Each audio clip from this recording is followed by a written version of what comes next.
సర్వేపై ఉద్రిక్తత. తహసీల్దార్ కార్యాలయం ఎదుట మహిళల ఆందోళన.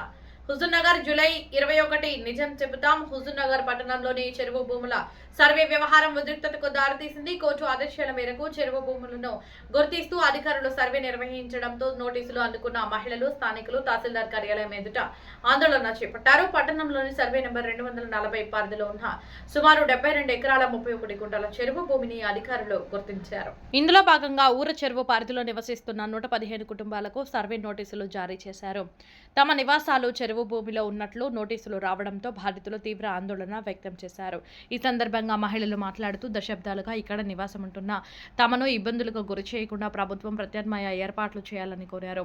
సర్వే పేరుతో తమ ఇళ్లను తొలగించే చర్యలు చేపట్టవద్దని అధికారులను విజ్ఞప్తి చేశారు.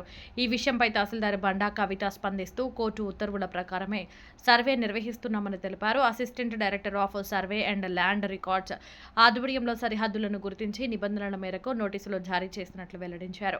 అధికారులు స్వతంత్రంగా ఎలాంటి నిర్ణయం తీసుకోలేదని, తదుపరి చర్యలు కూడా కోర్టు ఆదేశాల మేరకే ఉంటాయని స్పష్టం చేశారు. చెరువు భూముల పరిరక్షణ, నివాసితుల భవిష్యత్తు అంశాలు ప్రస్తుతం హుజూర్నగర్లో చర్చనీయాంశంగా మారాయి. అధికారులు ఒకవైపు కోర్టు ఆదేశాలను అమలు చేస్తుండగా మరోవైపు తమకు న్యాయం చేయాలని బాధిత కుటుంబాలు ప్రభుత్వాన్ని కోరుతున్నాయి.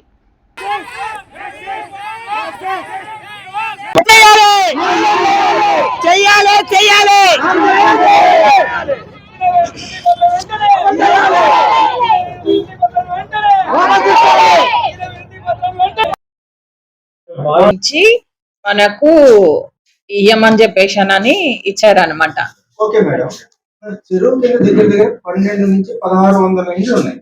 ఈ 160 ఇండ్లకి ఎందుకు ఇచ్చారు? మనకు assistant director survey and land records వచ్చి ఈ చెరువుకు సంబంధించి బౌండరీ ఫిక్స్ చేసేటప్పుడు ఈ హౌజెస్ దాంట్లో కవర్ అవుతున్నాయని మనకు రిపోర్ట్ ఇవ్వడం జరిగింది.